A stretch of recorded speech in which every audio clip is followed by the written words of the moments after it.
Bem, nossa reunião de hoje visa a suprir uma certa lacuna que havia no procedimento do regimento interno da Câmara, que não previa o regulamento da arbitragem expedita. Nossa reunião de hoje, por deliberação do Conselho Superior da Câmara, foi deliberada a criação desse regulamento. Foi baixada, então, com base na orientação do Conselho, a resolução número 7 de 2001, que é o regulamento de arbitragem expedita, que foi expedida pela presidência da Câmara, que tenho a honra de exercer. A questão do regulamento da arbitragem expedita visa a viabilizar a realização de arbitragens mais rápidas e menos onerosas, sobretudo em circunstâncias como as atuais, que são sobremaneira preocupantes para todas as áreas da economia. E, sendo assim, sempre é possível encontrar um caminho mais rápido e menos oneroso para se chegar ao mesmo resultado, que é uma decisão da Câmara de Arbitragem sobre algum pleito entre partes particulares. Atende também ao poder público, e isso, naturalmente, será levado em consideração e tudo melhor explicado pelas ministras Helen Grace e pela professora Selma Lemes, que eu proponho que se manifeste, primeiramente, a ministra Helen Grace.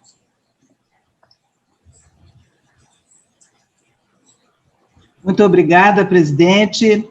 É com muita satisfação que nós fazemos esse lançamento, participando aqui de uma deliberação do nosso Conselho Superior. E o nosso Conselho Superior, quando resolveu definir que nós teríamos arbitragem expedita e que havia, portanto, a necessidade de um regramento próprio, acertou muito também no escolher quem seria a pessoa encarregada de redigir esse ordenamento. A professora Selma Lemes, como todos sabem, é a verdadeira mãe da lei de arbitragem, ela que participou desde o início nas tratativas e nas minutas iniciais de redação da original lei de arbitragem. Ninguém melhor para redigir essa nova regulamentação que a Câmara está lançando hoje.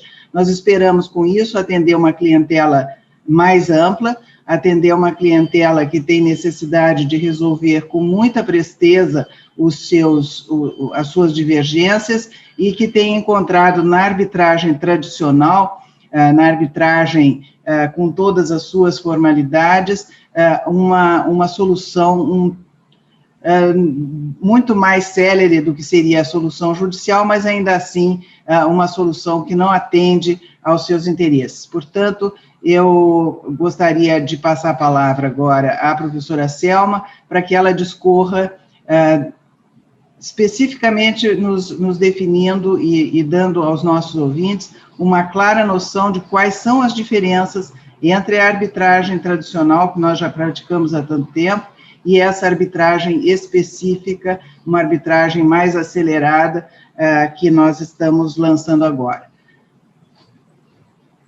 Bom, muito boa tarde a todos e a todas que estão nos ouvindo. Prazer muito grande estar aqui na companhia da ministra Helen Grace e do ministro Sidney Sanches, para falarmos, então, finalmente, do regulamento aprovado, analisado, que foi com muita proficiência discutido nas reuniões do Conselho, e que agora nós estamos aqui para apresentar para os senhores o resultado desse trabalho. Eu vou pedir um minutinho, só que eu vou colocar umas lâminas na tela, que me pareceu assim bem apropriado para nós visualizarmos melhor os nossos trabalhos. João, agora não está entrando, João. Nós fizemos o teste, mas não está entrando. Espera aí. Dá licença. Agora vai.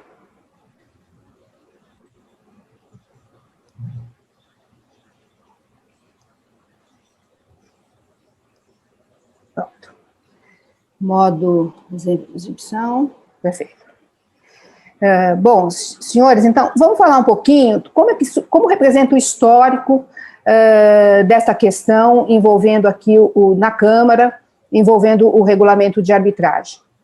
Bom, todos nós sabemos que a Câmara foi instituída em 1995, antes, portanto, da vigência da lei de arbitragem, e a Câmara trouxe 3 regulamentos, né, naquela época, em 95. O regulamento de arbitragem normal, regular, o regulamento de mediação e um regulamento de arbitragem expedita. Há poucos anos, em 1994, havia sido instituído no âmbito da OMP, da Organização Mundial da Propriedade Intelectual, um regulamento de arbitragem expedita. E aquele regulamento nos pareceu assim, algo bem apropriado para também pensarmos em termos, no caso, um regulamento igual a esse, pelo menos com as mesmas feições no Brasil. E foi isso, então, que foi realizado na época, e foi, portanto, o primeiro regulamento de arbitragem expedita no Brasil, que foi editado pela Câmara CIESP-FIESP. Na época tinha até outro nome, era a Câmara de Mediação e Arbitragem de São Paulo. Bom, o que ele tinha de uma característica interessante é que nós gostávamos sempre de esclarecer que ele era 3 vezes 7 vezes 20. O que significava isso? Que os prazos eram em torno desses dias, né? 3 7 dias, 20 dias para o árbitro ditar a sentença arbitral, podendo ser prorrogado por igual período. Depois desse regulamento, houve alteração em 98, em decorrência da alteração do surgimento da lei de arbitragem, em 2010 também, e o que aconteceu? Foi um instrumento que nunca foi utilizado. Então, se deliberou em 2014 de efetivamente extingui-lo, né? Até que, vindo no ano passado, nós já estávamos, o Conselho já estava discutindo a respeito disso, de se ter um regulamento de arbitragem expedita, só que tudo se acelerou com o início da pandemia, né? Com o início da pandemia, se observou que seria muito importante ter um regulamento de arbitragem acelerado, para também, vamos dizer assim, abarcar ou oferecer esse produto à sociedade que dissesse respeito de arbitragem de valores menores e que isso poderia trazer muitos benefícios para os usuários também, que existe efetivamente essa demanda, né? Então, aqui surge já uma pergunta, por que a arbitragem expedita? A arbitragem expedita, como nós comentamos, ela tem, e também o ministro ressaltou, ela tem um procedimento ela pretende ter um procedimento mais célere, mais simples, com árbitro único, portanto, menos custoso, mas também nós temos que pensar que ele é mais focado para litígios de certa forma, com reduzida complexidade, e também de valores não tão altos que justifiquem custos maiores de uma arbitragem. E há, na realidade, todo um nicho, toda uma demanda nessa área, porque a arbitragem, nós sabemos que a arbitragem comercial e empresarial ela é voltada para as questões de médio e grande porte, mas se tivermos o regulamento adequado, podemos praticar também a arbitragem expedita para valores menores, e oferecendo para a sociedade a possibilidade dela ter uma outra via alternativa para resolver pequenos conflitos de valores menores, né? Todo mundo, nós estamos aqui dizendo de arbitragem para questões que envolvam direitos patrimoniais disponíveis, naturalmente. Portanto, em contratos empresariais, em contratos, tudo pode ser resolvido por arbitragem. Bom, quais que são os objetivos, então, desse regulamento de arbitragem expedida? Traz uma maior flexibilidade para a arbitragem, né? Transfere para o árbitro os poderes explícitos, né?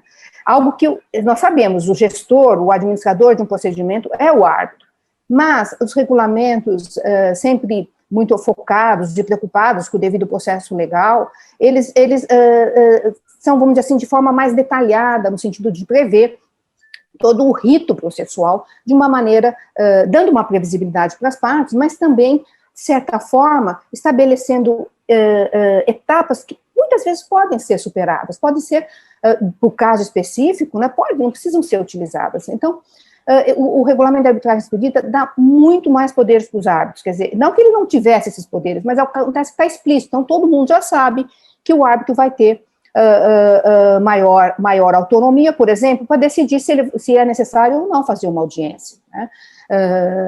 Se é necessário, por exemplo, até apresentar alegações finais, porque ele pode já estar convencido do que foi colocado, né? Então, o procedimento prevê o início do procedimento é por meio de um requerimento de arbitragem, no qual a parte anexa o contrato com cláusula compromissória, dizendo que é de arbitragem expedita, valor da causa, e nesse mesmo documento ela já faz suas alegações iniciais, né? Como se fossem as alegações iniciais, já exara suas razões, pode apresentar também um documento de um perito, por exemplo, um parecer de um perito, se é uma matéria técnica, e aí a Câmara recebendo, também sempre em prazos curtos, 7 dias, e no dia imediatamente posterior faz a intimação da outra parte, que também vai observar o mesmo procedimento.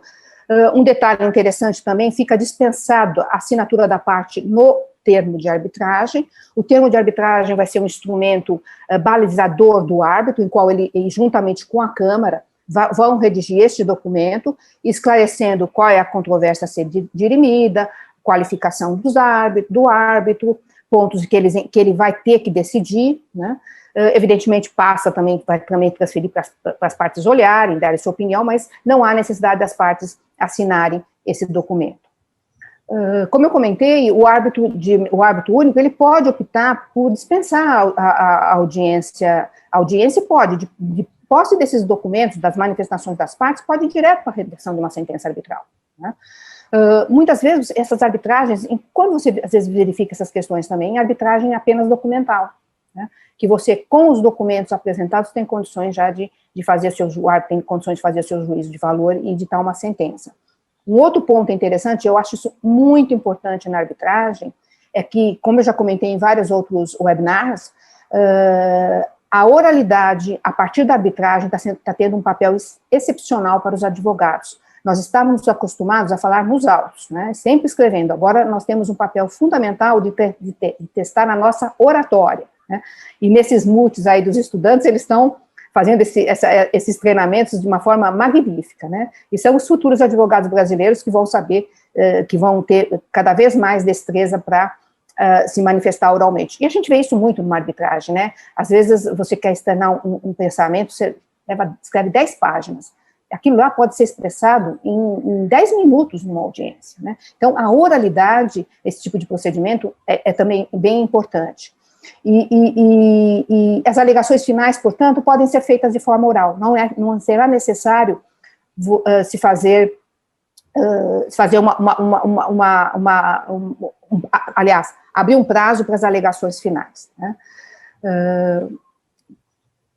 Bom, quando que nós pensamos que essas arbitragens expedita vai poder ser praticada? Em casos que envolvam até 2 milhões de reais, né? E quando o valor da causa exceder tal montante, mas houver acordo das partes para adesão desse procedimento expedito. Agora, sempre será por árbitro único, então não há possibilidade na arbitragem expedita, utilizar o instrumento da arbitragem expedita e se propor no tribunal arbitral, vai ser sempre por árbitro único.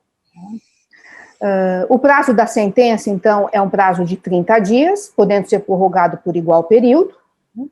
E se por acaso não houver audiência, a Câmara poderá efetuar a redução e devolução do valor representado do custo que havia sido calculado para a audiência. Bom, pontos interessantes aqui que você pode traçar como um diferencial do regulamento comum de arbitragem do CIESP-FIESP. Não dispõe de prova pericial, não há hipótese de prova pericial, se pode apresentar um parecer técnico, o árbitro pode, aí, de acordo com aquela flexibilidade que existe para o árbitro, ele pode usar da sua engenhosidade e determinar, num prazo exíguo, que as partes apresentem um parecer e que respondam as perguntas que ele tem dúvida, um parecer técnico, por exemplo, né, colocando para as partes que ambas vão responder as mesmas perguntas, pode colocar isso para trazer conhecimentos técnicos para o árbitro. Então, ele pode também atuar dessa maneira, mas uma prova pericial que nós estamos acostumados, com quesitos, com exposição do perito, isso não existe na arbitragem expedita. O termo de arbitragem eu já comentei. No caso de o árbitro entender que ele vai dispensar a audiência, ele vai ouvir previamente as partes, né? E se as partes entenderem que não, que é importante para elas exararem as suas explicações necessárias e desejam fazer uma audiência, inclusive para ouvir testemunha, se for o caso, evidentemente o árbitro vai avaliar a questão e vai, então, realizar essa audiência a pedido das partes, né? Como vai funcionar a questão intertemporal do regulamento de arbitragem expedita? A arbitragem expedita vai entrar em vigor hoje, né, o regulamento vai entrar em vigor hoje, então arbitragens a partir dessa data, que constem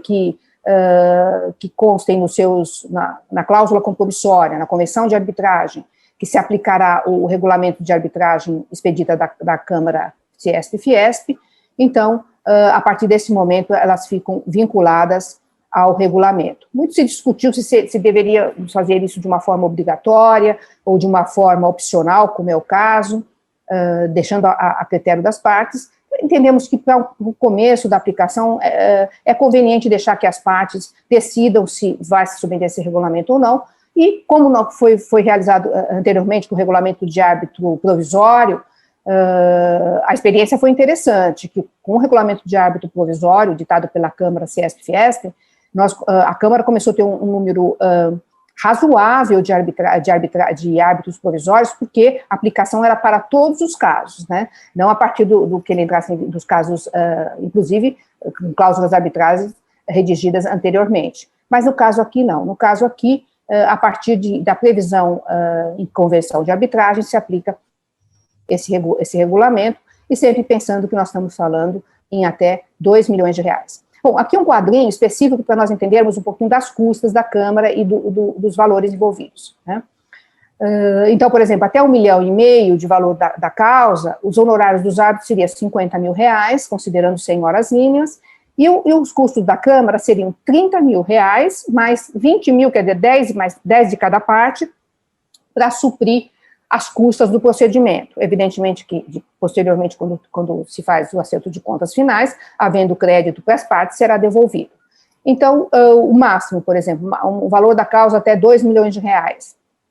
Os honorários 50 mil novamente, e a mesma sistemática, 40 mil para a Câmara e 10 mil para cada parte de adiantamento dos custos, né? Então, acho que, basicamente, bem rapidamente, genericamente, seria isso que teríamos para conversar, e aí fico à disposição, se nós vamos abrir para a plateia poder, ou os ouvintes poderem fazer pergunta, ou algum comentário também que entendam importante ressaltar, ministro e ministro.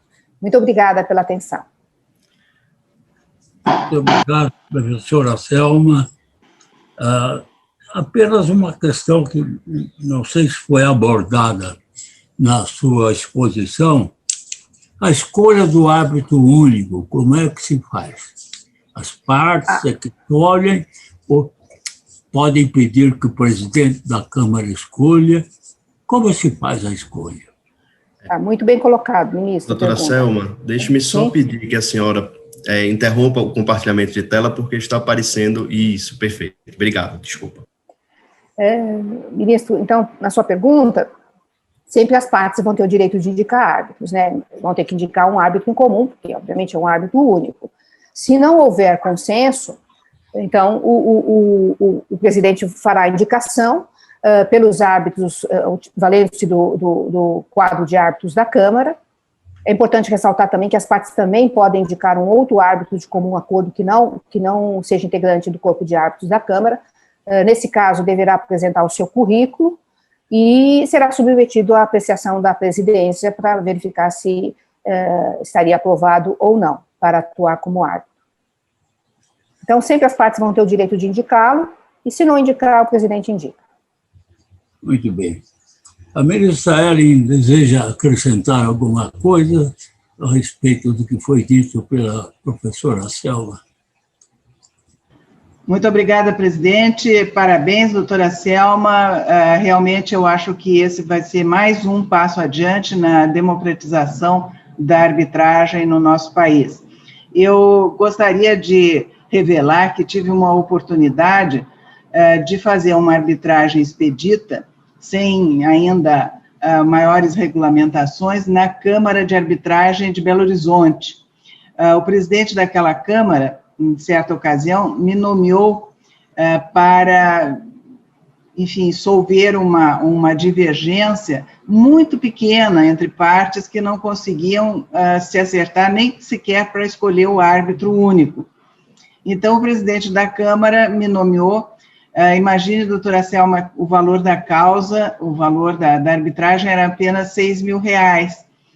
E eu acredito que realmente nós devemos fazer esforços para a democratização da arbitragem, para a democratização das formas alternativas de solução de litígios, e não tive dúvidas em aceitar essa nomeação, e lá fui a Belo Horizonte para fazer as audiências.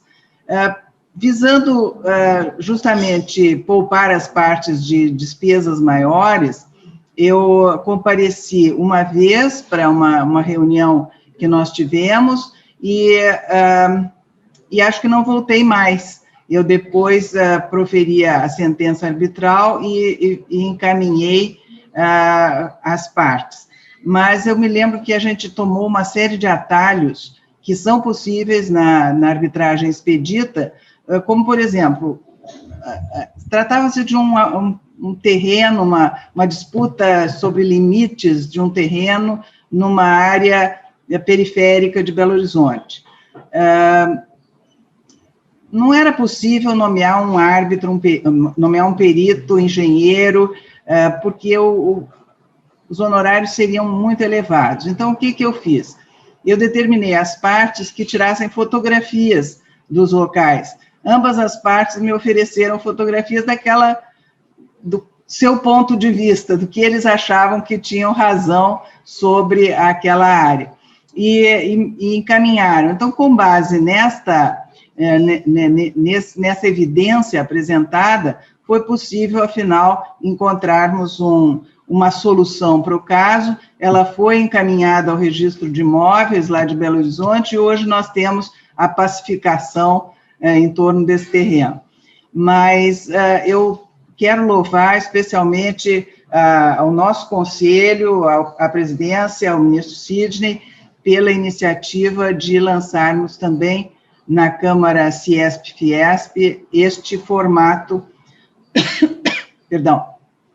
este formato abreviado, simplificado, em que o árbitro único tem uma liberdade muito grande de atuação e pode resolver os problemas que angustiam pessoas de menor poder aquisitivo, mas que veem na arbitragem uma boa solução.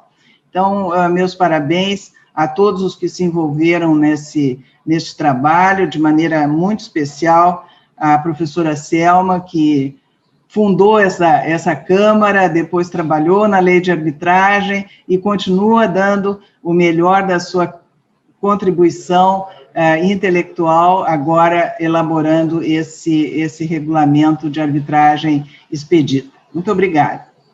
Eu vejo que há perguntas também da plateia, doutora Selma. A senhora estaria disposta a responder? Sim, com certeza. Vamos ver. Então, o João Lessa pode colher as perguntas?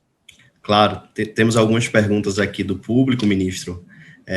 Professora Selma, pergunta da Jordane Flenick. A pergunta é: em que momento é feita a avaliação de que a prova é só documental? Em que momento se verifica se há necessidade de produção de prova, de outro tipo de prova? Evidentemente que cada caso é um caso, né? Então, você está discutindo questões que vamos supor, uma interpretação contratual, né? Que você pode demonstrar por documentos. Não obstante as partes terem já feito suas manifestações, alegações, o árbitro chega à conclusão de que aquilo é uma simples questão de direito, né? Então, ele, com os documentos, ele já pode deliberar a respeito, ele pode dispensar, ouvir testemunhas, qualquer outro tipo de prova. É importante notar que as partes têm o direito de produzir provas, né? Mas o receptor da prova é o árbitro. assim como o juiz também. Então, é ele que está já fazendo sua valoração, seu juízo de valor sobre a questão, e pode emitir imediatamente, até dispensar as alegações finais, como nós comentamos, né? E já ir direto para uma decisão final. É muito comum no ambiente internacional se falar da arbitragem somente de documentos, né? Então, aqui nós fizemos um misto, nós misturamos aqui tanto a arbitragem expedita, como muitas vezes também pode ser somente documental. E lembrando também que o próprio regulamento prevê que mesmo para questões que suplantem esse valor, mas se as partes entenderem que gostariam, surgida a controvérsia, gostariam de submeter a arbitragem, a esse tipo de arbitragem com um árbitro único, também é possível de se fazer, né? Para questões menos complexas. Eu lembro que a ministra trouxe aqui um exemplo pitoresco, né? Eu também tenho um exemplo pitoresco de uma arbitragem, que nós fizemos arbitragem em 60 dias. Né? Uma arbitragem, essa realmente é chamada fast track, né?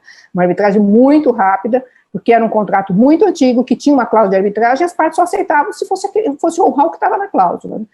E foi montado um tribunal arbitral de 3 árbitros, foi uma arbitragem ad hoc, nós fizemos essa arbitragem em 60 dias, chegamos até a prever, dentro de 60 dias, o prazo para o pedido de esclarecimento, né? Só que depois surgiu a necessidade de fazer uma perícia, fizemos uma perícia em um mês, né?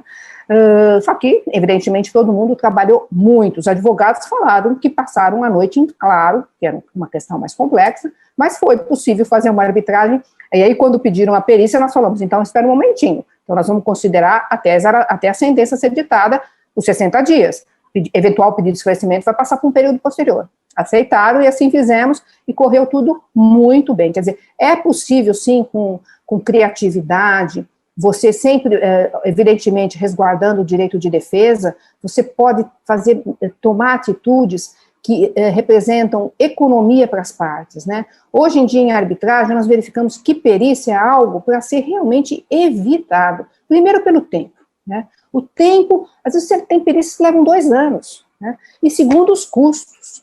Então, nós temos que ter essas ideias criativas, essas opções, respeitando o direito das partes, e coragem de adotá-las, né? Eu acho que isso é importante. Tem mais alguma pergunta, João? Perfeito, temos mais duas perguntas que são parecidas, são próximas. Uma da Larissa Rolo e a outra da Liana Valdetaro, não é? Perguntando se, na hipótese de uma das partes solicitar a aplicação do regulamento de arbitragem expedita e a outra discordar, em sendo silente a cláusula, não é? Então não há uma previsão na cláusula, mas uma parte pediu a aplicação do regulamento. Como é que fica essa opção? Como é que se resolve esse ponto? Primeira questão é sempre ter que ouvir a outra parte, a razão dela, né? Se não está na cláusula, nós nunca podemos esquecer que a arbitragem é consentimento, né? É fruto do consentimento das partes. Se não houver consenso, e o regulamento diz que tem que ter o consenso, que tem que ser opção das partes em conjunto, não vai poder ser aplicado. É importante sempre nós notarmos que a arbitragem, ela tem certos princípios que devem ser respeitados, assim, realmente, um ponto fundamental da arbitragem são as regras de consentimento, né? Porque é a força motriz da arbitragem, está na base. Se não há consenso e não houve previsão, né, então não tem como aplicar. Perfeito. Doutora Selma, considerando o contexto agora de virtualização das audiências, não é? E no caso do procedimento de arbitragem expedita, é uma faculdade a realização da audiência ou não. Mas é um incentivo para que essas audiências, quando forem adequadas no procedimento, para que elas sejam virtuais aí mesmo depois da pandemia, né, considerando despesas, custos, como é que a senhora vê esse futuro? Bom, primeiro que isso criou uma facilidade enorme, né, para todo mundo, né, e redução de custos assombrosos, né. Se você não ter que deslocar testemunhas, locação de salas de audiência, breakfast, e tudo que gira em torno, né, disso, a economia é muito grande. E tem se mostrado muito eficaz, né. Evidentemente, eu tenho ouvido, às vezes, algumas críticas, que são críticas assim, críticas justificáveis, dos advogados que querem ter mais segurança com referência a testemunhas, mas tem tantos métodos para superar isso, por exemplo, na ordem processual, que estabelecer a realização da audiência, se fazer uma reunião prévia com as partes, estabelecer quais são os critérios que nós vamos usar na audiência, como devem estar as testemunhas, em que locais, né? Vamos colocar uma câmera de 360 graus, que todo mundo se verifica o que a testemunha, se a testemunha está mexendo no WhatsApp, vendo um telefone ou não, quer dizer, há recursos para isso, né?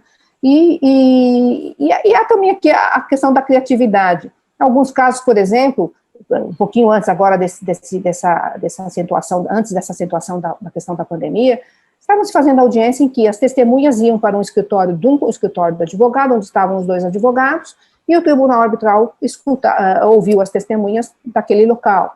Quer dizer, eu vejo isso como algo muito importante. Os regulamentos, inclusive no mundo todo, estão dispondo que, quase como uma regra, de que as arbitragens, as audiências, passam a ser virtuais, por causa da economia de custos. Eu acho que há resistências, às vezes, pela novidade, mas com o tempo todos vão se adaptando e também não é muito... A gente vai aprendendo, todos estamos aprendendo, né? E tivemos que fazer esse curso acelerado, né?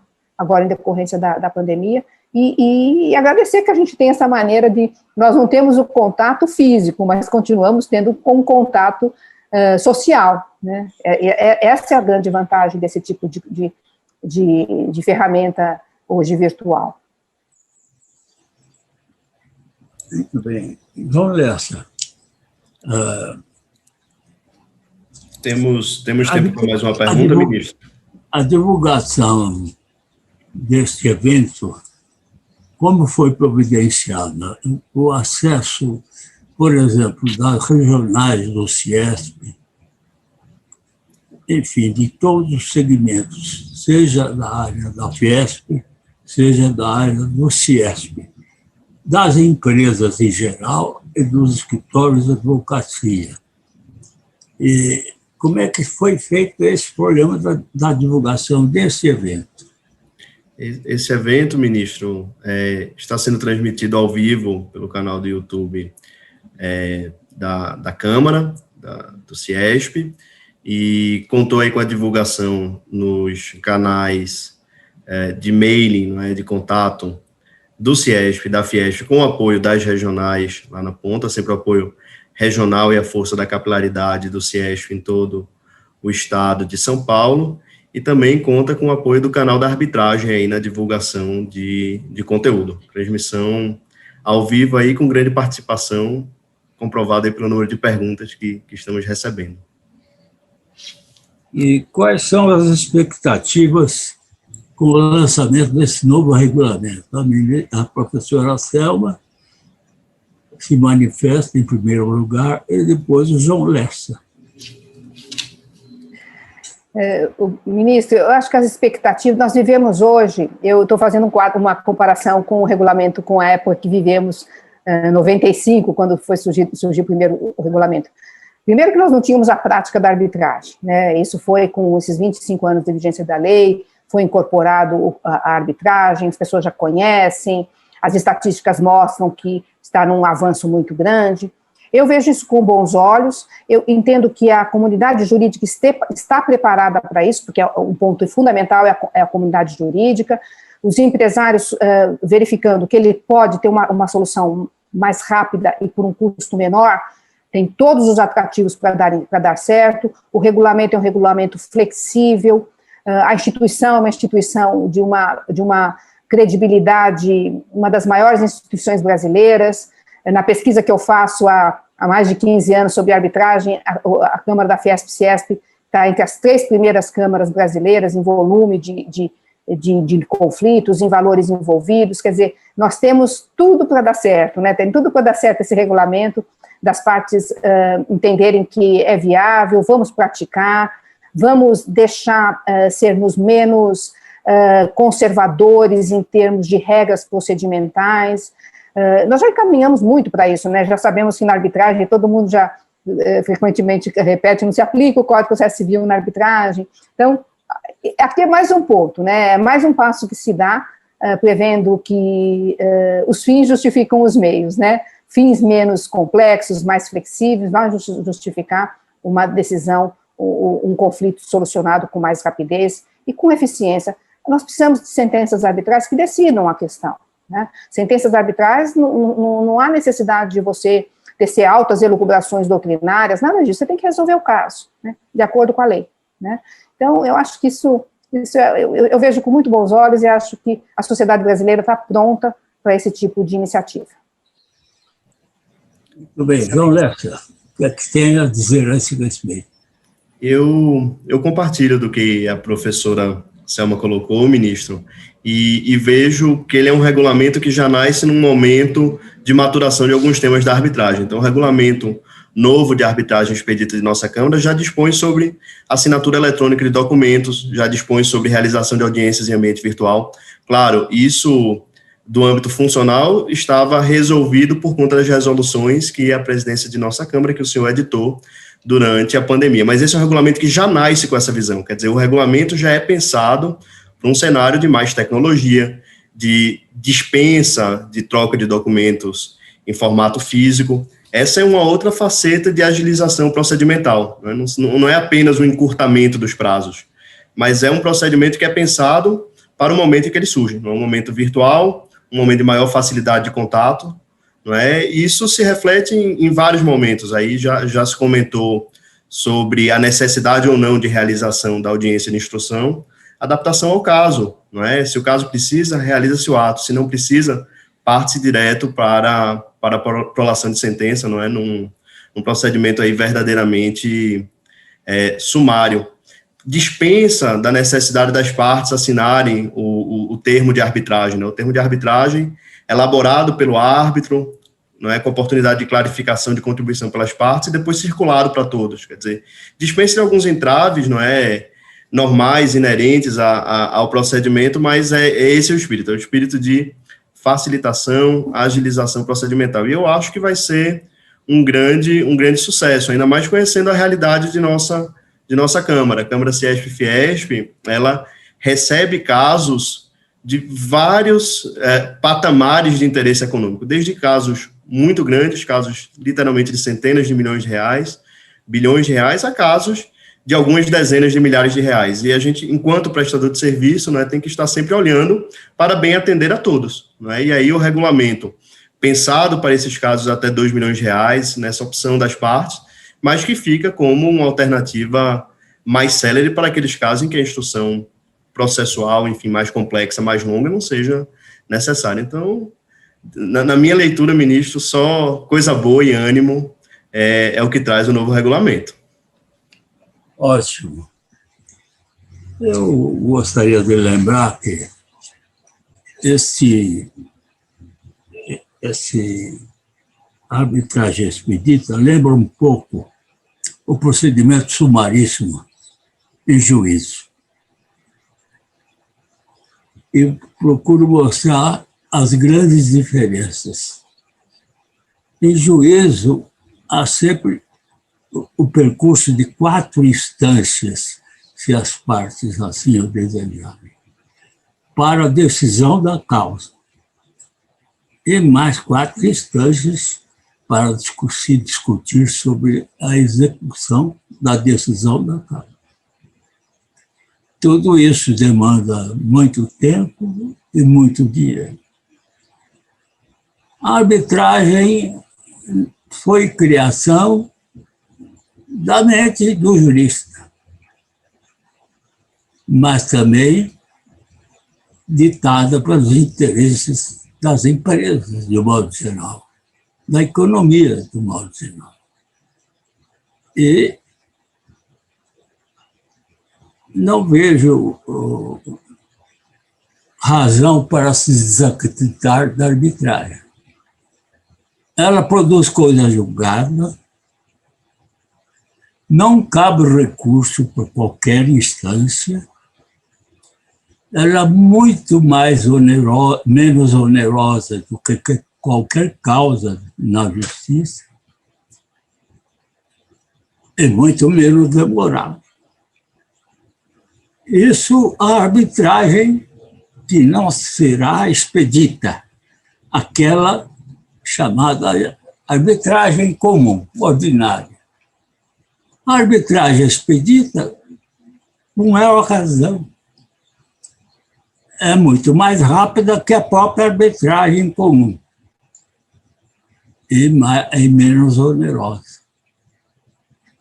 Se compararmos as instituições possíveis para a solução dos conflitos, não há dúvida de que a arbitragem é o melhor caminho. E a arbitragem expedita, então, é o melhor também em termos de tempo e de dinheiro. De maneira que eu cumprimento a professora Selma por haver se empenhado também por esse tema da arbitragem. Aliás, não há tema de arbitragem que não lhe diga a respeito. Pois a própria lei de arbitragem, como disse a ministra Hélio, resultou de um empenho inicial da professora Selma. E a própria Câmara de Arbitragem do Fiesp, só nasceu quando ela era funcionária da Fiesp. E havia um presidente que acreditou nas suas sugestões, o presidente Moreira Ferreira. Tudo mostra que, com o tempo, as coisas vão encontrando melhores soluções. Só não estamos encontrando, neste momento, solução mais rápida, menos onerosa e menos sofrida para a pandemia, com tanto sofrimento no Brasil. Mas vamos esquecer esses momentos mais tristes e lembrar, pelo menos, esse momento de alegria. Se criar um novo instituto, mais rápido, menos oneroso, para a solução de conflitos entre as partes. Eu me congratulo com o Conselho Superior por haver sugerido que a presidência baixasse uma resolução a respeito. Eu me congratulo com a professora Hélio por ter cuidado dessa elaboração e do próprio texto da resolução, com a ministra Hélio, que tem sido uma parceira incomparável na condução dos trabalhos da presidência da Câmara, além de ser minha amiga e colega da antiga Suprema Corte. Ainda posso falar da antiga Suprema Corte. Muito obrigado a todos pela participação. Espero que o evento alcance a repercussão desejável e que o acesso dos interessados à arbitragem expedita seja a mais expedita possível. Muito obrigado a todos. Está encerrada a reunião.